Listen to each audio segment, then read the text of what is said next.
Let's dive right into one of the most famous and, honestly, most heartbreaking events in modern history. We're looking at the tragic paradox of the RMS Titanic. On April 15th, 1912, one of the most luxurious ships ever built simply vanished beneath the icy waters of the North Atlantic. It's this incredible story where unprecedented luxury collided with absolute, unforgiving disaster. So, here is the central mystery, right? The thing that has captivated people for over a century. How on earth could a ship that was universally called unsinkable actually sink on its very first voyage? I mean, we are talking about the absolute peak of early 20th century human engineering. It was supposed to be this massive triumph of technology over the elements. Yet, it met its doom almost immediately. How does that even happen?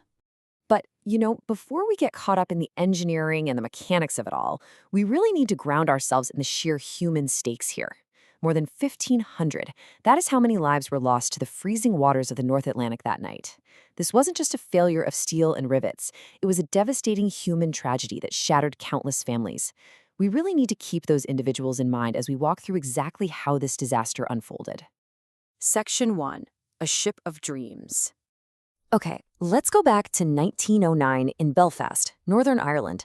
The White Star Line spent 3 grueling years building what was basically a floating palace, and the scale of their ambition was just unbelievable.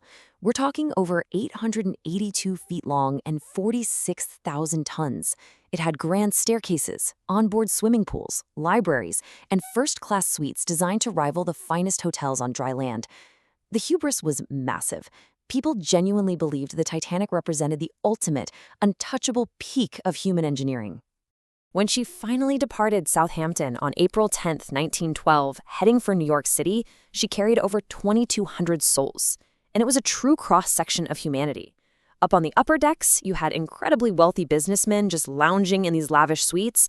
But down below, you had families, workers, and immigrants carrying literally all their hopes for a better future in America. It was a full spectrum of humanity sailing together, completely unaware of the peril just ahead. Section 2. The unthinkable collision. So, for those first few days at sea, it's all fine dining and breathtaking ocean views. But lurking in the dark water was an immense danger. If we trace the timeline of that night, it's absolutely chilling.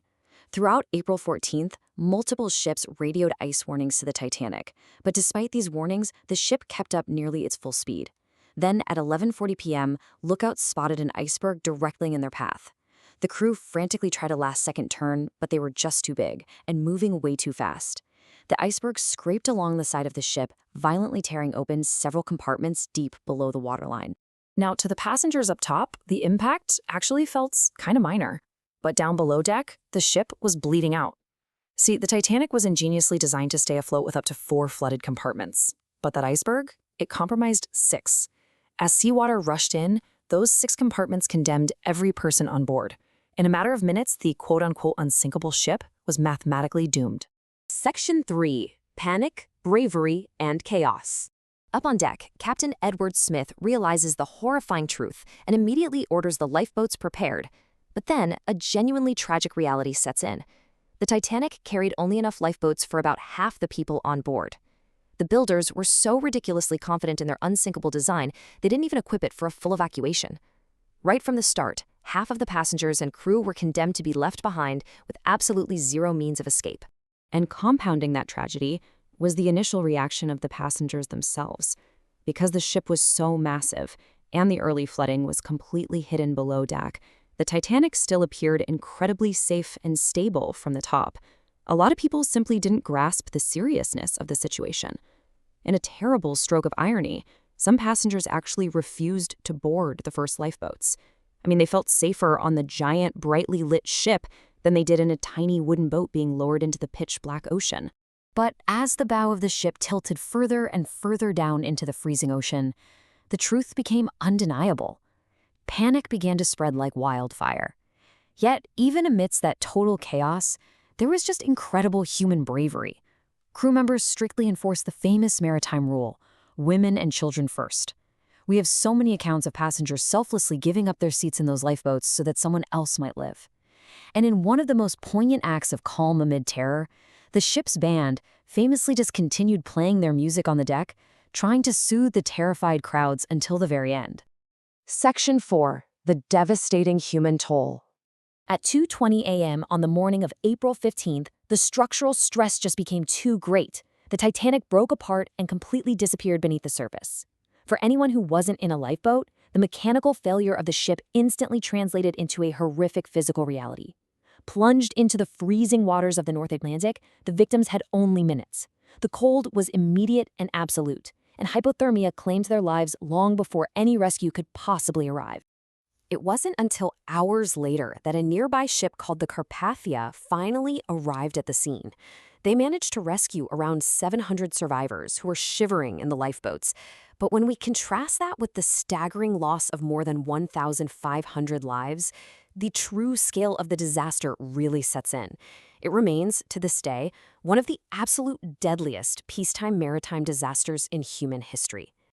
Section 5. Lessons learned from tragedy. The shockwaves of this sinking triggered immediate worldwide investigations, and as officials pored over the details, they exposed a cascading series of deadly errors. There were simply too few lifeboats. Crucial ice warnings from other vessels were completely ignored just to maintain speed. The emergency procedures on board were wildly inadequate for a crisis of this scale, and poor radio protocols caused massive delays in distress signaling and rescue coordination. But those 1,500 lost lives did fundamentally transform international maritime safety. They created laws that actually still protect us today. Ships were suddenly required, without exception, to carry enough lifeboats for everyone on board. Regular emergency drills became mandatory, and continuous radio monitoring was enforced to ensure distress calls would never go unheard again. The legacy of the Titanic is literally woven into the safety protocols of every single ship sailing today. Section 6. Rediscovering the wreck. You know, for decades after that terrible night, the exact location of the Titanic's final resting place remained a profound mystery. That is until 1985, when an expedition led by oceanographer Robert Ballard finally located it. And the depth is just staggering, 12,500 feet below the surface. Down in that pitch-black abyss, they didn't just find sections of a massive steel ship. They found perfectly preserved personal belongings, shoes, and furniture. It remains this silent, deep-sea memorial to those who perished. Even now, more than a century later, this tragedy still captivates us. It represents our greatest ambitions, our brightest innovations, but also our most dangerous overconfidence. So I'll leave you with this to think about. Does our absolute belief in our own technology blind us to the undeniable, unforgiving power of nature?